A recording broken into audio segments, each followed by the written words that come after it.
नमस्कार। हिंदी में आज हम देखेंगे पत्र लेखन। परीक्षा में 5 अंकों के लिए प्रश्न आता है। तो सबसे पहले हम देखेंगे पत्रों के प्रकार। पहला है अनौपचारिक पत्र और दूसरा है औपचारिक पत्र। अनौपचारिक पत्र यानी जिन व्यक्तियों के साथ हमारे नज़दीकी, घनिष्ठ एवं आत्मीय संबंध होते हैं उन्हें लिखा गया पत्र अनौपचारिक पत्र कहलाता है।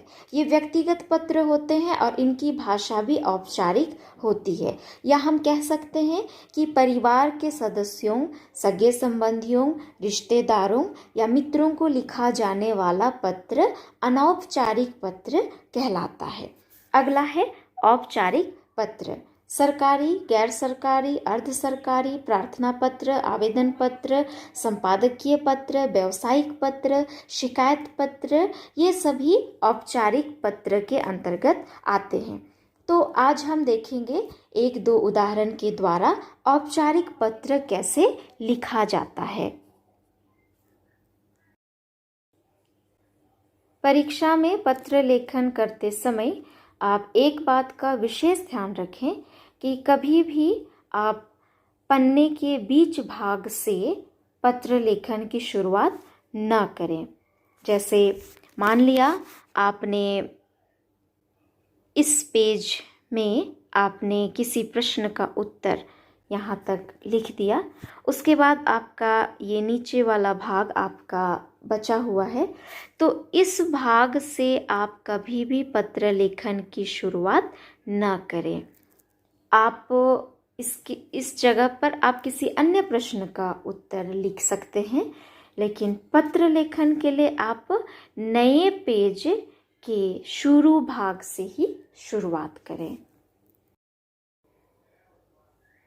एक उदाहरण के द्वारा हम समझते हैं कि औपचारिक पत्र कैसे लिखा जाता है। मान लिया प्रश्न है, प्रधानाचार्य के पास विद्यालय शुल्क माफ़ करने के लिए आवेदन पत्र लिखें। तब आपको कैसे लिखना है? सबसे पहले सेवा में, उसके नीचे प्रधानाचार्य, कौन से कॉलेज के प्रधानाचार्य हैं या कौन से विद्यालय के प्रधानाचार्य हैं, उस विद्यालय या कॉलेज का नाम, उसके बाद में जगह का नाम, जैसे यहाँ पर रांची है। उसके नीचे एक लाइन छोड़कर आप लिखेंगे विषय। ये लिखना बहुत ज़रूरी है। यहाँ पर विषय क्या होगा? विद्यालय शुल्क माफ़ करने हेतु। फिर उसके नीचे एक लाइन छोड़कर महाशय। उसके बाद आप अपनी सारी बातें आप लिखेंगे। सविनय निवेदन है कि मैं आपके विद्यालय की 12वीं कक्षा की छात्रा हूँ। मैं हर वर्ष अपनी कक्षा में सबसे अधिक अंक प्राप्त करती रही हूँ। इन दिनों मेरी माता के बीमार हो जाने के कारण मेरे घर की आर्थिक स्थिति काफ़ी दयनीय हो गई है। घर में मेरे दादाजी पहले से ही बीमार चल रहे हैं। स्थिति इतनी दयनीय हो गई है कि मेरे पास किताबें खरीदने तक के पैसे भी नहीं हैं। मेरे पिता एकमात्र कमाने वाले व्यक्ति हैं जो डाकिये का कार्य करते हैं। एक तो उनका वेतन बहुत कम है और बीमारी के कारण घर पर अतिरिक्त बोझ आ पड़ा है। मैं अपने अध्ययन को जारी रखना चाहती हूँ, पर गरीबी के कारण यह संभव प्रतीत नहीं होता। ये सभी बातें लिखने के बाद आप पैराग्राफ चेंज करेंगे, अनुच्छेद बदलेंगे, उसके बाद लिखेंगे, अतः आपसे सादर अनुरोध है कि मेरा विद्यालय शुल्क माफ़ करने की कृपा करें। इस कृपा के लिए मैं सदा आपकी आभारी रहूँगी। उसके नीचे धन्यवाद लिखेंगे। उसके नीचे स्पष्ट दिखने के लिए आप एक पंक्ति छोड़ दें। उसके बाद लिखें आपकी आज्ञाकारिणी छात्रा। अगर आप लड़की हैं तब आज्ञाकारिणी छात्रा, और अगर आप लड़के हैं तो आज्ञाकारी छात्र। उसके बाद अपना नाम, उसके बाद वर्ग का नाम, उसके बाद अपना क्रमांक लिखेंगे, उसके बाद में दिनांक लिखेंगे। दिनांक आप सबसे अंतिम में भी लिख सकते हैं, या फिर आप यहाँ विषय से पहले आप यहाँ भी लिख सकते हैं। दोनों ही तरीका बिल्कुल सही है। अगला उदाहरण है, सड़कों की हालत पर खेद और चिंता प्रकट करते हुए नगर पालिका अध्यक्ष को पत्र लिखें। इससे पहले जो हमने देखा वो फॉर्मेट और ये फॉर्मेट बिल्कुल एक जैसा है, एक ही है, इसलिए आपको परेशानी बिल्कुल भी नहीं होनी चाहिए। कैसे लिखेंगे देखिए, सेवा में अध्यक्ष, किस चीज़ के अध्यक्ष? नगर पालिका के अध्यक्ष। कहाँ की नगर पालिका? पटना नगर पालिका। उसके बाद बिल्कुल वैसे ही एक लाइन छोड़कर विषय लिखेंगे सड़कों की खराब हालत के संबंध में।